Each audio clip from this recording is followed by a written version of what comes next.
look into your eyes, it's like watching the night sky.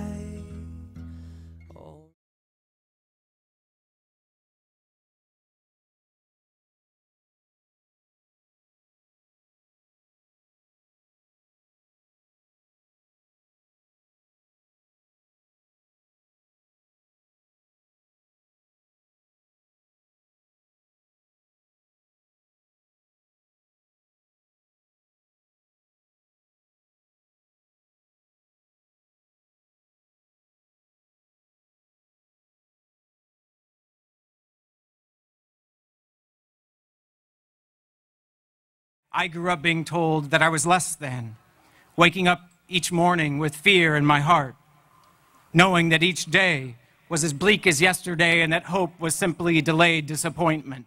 He uses rhetorical strategies to make the audience feel like he is truly connected with them. He uses logos when referring back to history throughout the years. So marching here today in the footsteps of so many who have spread freedom, I'm reminded that we must look to our history if we are to achieve our future. We must remember that it was the decision of the federal courts to legalize interracial marriage. It was the decision of a president to abolish slavery, and it was the decision of another president to abolish segregation in the armed forces. If any of these things had been left to individual states, none of them would have happened. Isn't interracial marriage and gay marriage just another right after all? Isn't that what the promised land of America promised you? He conveys the audience by making them question American rights. He also uses metaphors to convey the audience that your rights are the same as everyone else's.